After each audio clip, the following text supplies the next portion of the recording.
이 영상 끝까지 한번 보시는 분들은 적어도 수백 시간을 아낄 수 있을 것입니다. 여러분들의 새해 다짐은 잘 진행되고 있나요?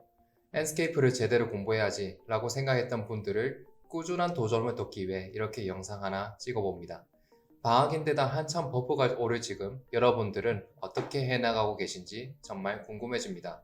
이번 기회에 앤스케이프를 제대로 공부해봐야지 생각하셨던 분들에게 힘도 드릴 수 있고 소중한 시간도 아껴 드릴 수 있는 7단계 프로세스를 한번 소개시켜 드리려고 합니다. 그럼 바로 시작하겠습니다. 첫 번째, 스케치업 제대로 알고 가기. 스케치업 앤스케이프를 사용하기 위해서는 스케치업 모델링 실력이 어느 정도 필요합니다. 스케치업뿐만 아니라 라이노 앤스케이프, 레빗 앤스케이프를 잘 쓰기 위해서도 그런 기본기들이, 모델링 기본기들이 다 필요합니다. 앤스케이프를 향해서 바로 달려가고 싶은 마음, 그 마음 너무나도 잘 알고 있습니다. 그러나 급할수록 돌아가라고 했습니다. 너무 서두르면 중요한 것을 하나 놓칠 수도 있습니다. 앤스케이프는 모델링 프로그램의 플러그인 프로그램으로 모델링에서 거의 모든 수정 작업들이 일어납니다. 따라서 어느 정도 모델링 실력이 바탕이 되어야 앤스케이프 실력도 올라갈 수 있다는 것입니다. 루미온이나 투인모션 같은 프로그램들은 각 프로그램들을 따로 켜서 그 안에서 CG 작업들을 다 진행을 하죠. 프로그램 안에 그 모델링 프로그램들, 스케치업이나 라이노 같은 프로그램에서 들고 온 파일들을 들고 와서 따로 이제 그 트윈모션이나 루미온에서 작업을 하게 됩니다. 그래서 이 작업 프로세스가 완전히 앤스케이프와 달라요. 따라서 렌더링에 필요한 모델링 기본기들을 먼저 익히시고 가시는 게 좋습니다. 스케치업의 경우 축을 이용한 이동 방법, 그룹 매핑 말고 내부 매핑 습관화시키기, 젖자랑 루비를 활용해 배치 손쉽게 하기, 카메라 화각, 뷰 설정하기, 복사, 붙여넣기, 나누기 빠르게 하기, 단축키 활용하기 등 왼손은 키보드에 오른손은 마우스에 팍팍 할 수 있는 어느 정도 실력이 됐을 때야 그제서야 앤스케이프를 한 단계 높게 사용할 수 있는 준비가 된 것입니다. 두 번째, 앤스케이프의 모든 기능들을 한 번씩 눌러보며 익혀야 합니다. 이제 본격적으로 앤스케이프를 공부해 봅시다. 앤스를 배우는데 가장 중요한 것은 바로 씬을 만드는 것이 아니라 기능들을 하나씩 다 눌러보는 것이라고 저는 생각합니다.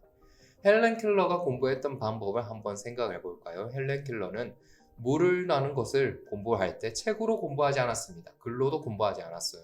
처음에는 물을 직접 만져보면서 이게 물이구나 하는 것을 겪어보며 공부를 했지요. 앤스케이프도 그렇게 공부할 수 있을까요? 네, 당연히 할 수 있습니다. 앤스케이프의 기본 기능들이 아니고 모든 기능들을 하나씩 다 만져보면서 공부를 해나가는 것이죠. 한쪽 화면에는 앤스케이프 창을, 한쪽 화면에는 앤스케이프의 기능 창을 한번 열어두고 각 기능들을 하나씩 만질 때 화면이 어떻게 바뀌는지 확인하면서 눌러보세요. 그러면 이 기능들이 이렇게 되는구나.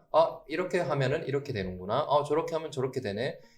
저렇게 만들기 위해서는 어떤 기능들을 해야 될까? 이렇게 해볼까? 저렇게 해볼까? 하는 어떤 머릿속에 프로세스들이 돌아가기 시작합니다. 여러분의 뇌세포가 활성화되면 될수록 스파크가 튀면 튈수록 여러분의 앤스케이프 공부하는 능률과 지식들은 더 많이 쌓이게 됩니다. 세 번째, 외부의 역량이 제한적인 내부 공간을 만들어 봐야 합니다.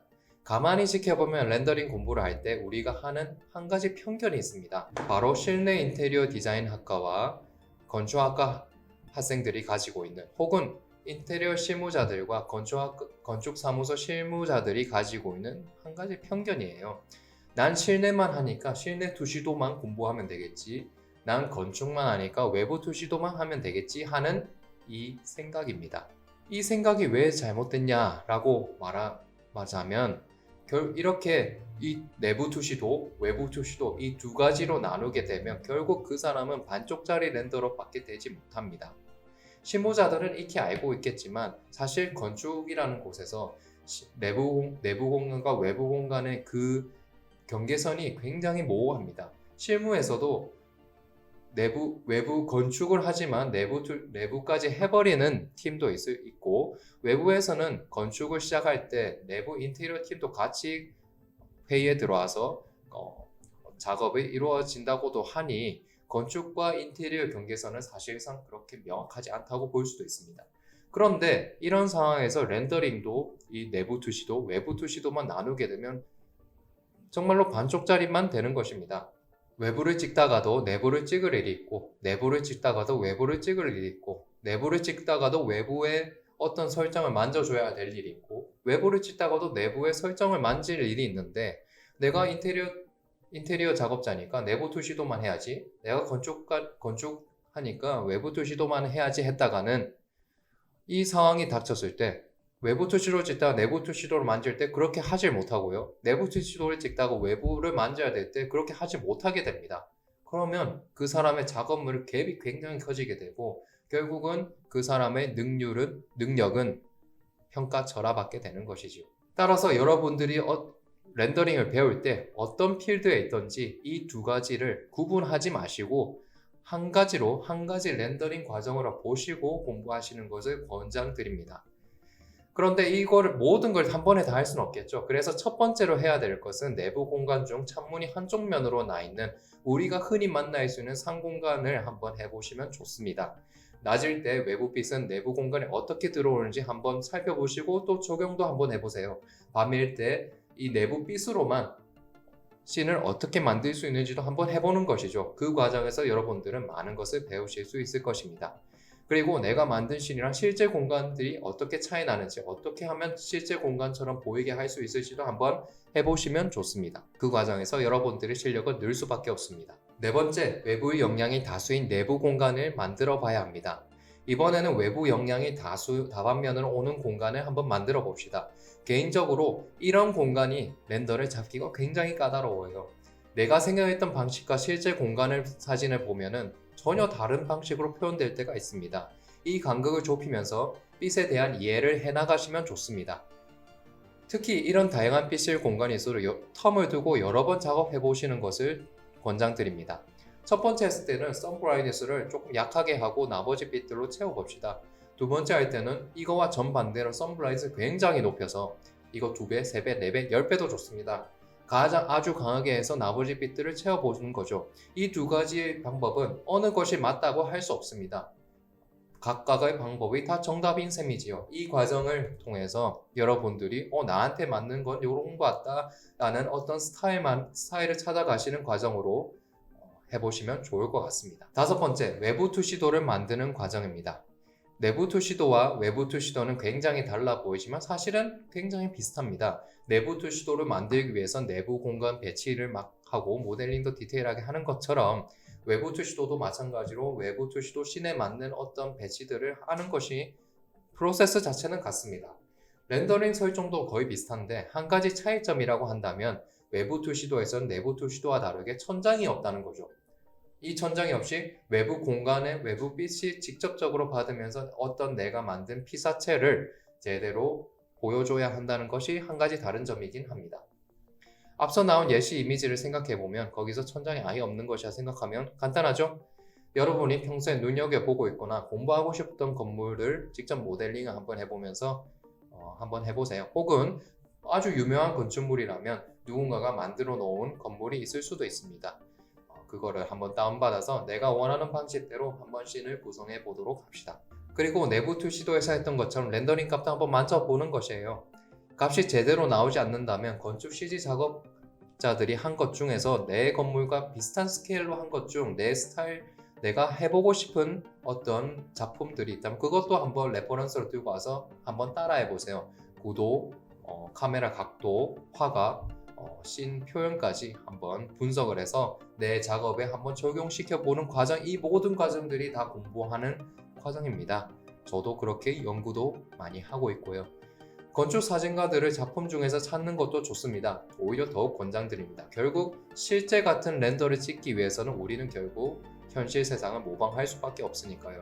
그 현실 세상에서 건축 사진을 찍고 있는 분들은 건축 사진가니까 그분들은 프로잖아요. 프로의 작품들을 보면서 공부하는 건 정말로 좋습니다.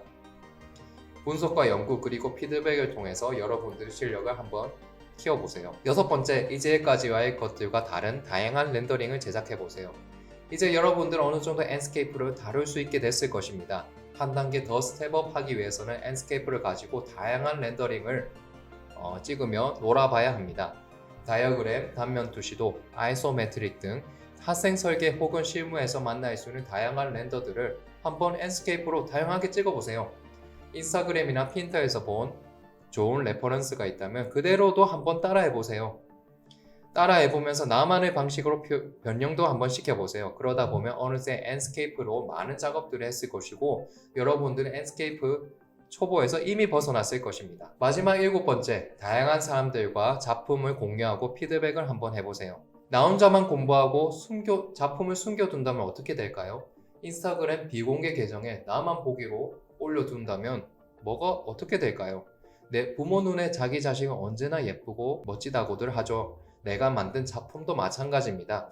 굉장히 객관적인 눈을 가지고 있는 사람도 자기 작품에는 어느 정도 애착이 생길 수밖에 없습니다. 대부분 고생해서 만든 이미지들에 너무나도 많은 애착을 가지고 있긴 마련입니다. 그래서 남이 보면 뭐라 할까봐, 남이 뭐라고 하면 내가 상처받을까봐 꽁꽁 숨겨두시는 분들이 많은데요. 그러나 정말로 성장하고 싶다면 이런 피드백을 받을 수 있는 환경에 나 스스로를 던져둬야 됩니다. 세상엔 렌더링을 너무나도 잘하는 분들이 굉장히 많습니다. 옆 친구가 중요한 게 아니에요. 내 주변 동기들보다 잘한다고 해서 내가 잘하는 게 아니에요. 지금 당장 핸드폰을 켜고 인스타그램 들어가셔서 enscape를 한글로 치지 마시고 영어로 한번 쳐보세요. 해시태그로 enscape를 한번 검색해 보세요. 인기 게시물에 들어가시면 이게 엔스야? 하는 작품들이 수두룩 빽빽하게 나올 것입니다. 여러분들의 경쟁자는 사실은 그분들이에요. 옆 사람들이 아니고요. 그분들을 작품들을 비교를 해서 내 작품들을 보면은 굉장히 갈 길이 멀어 보이죠? 지금 당장 그 작품들을 본다고 해서 여러분들이 그렇게 될 수는 없습니다.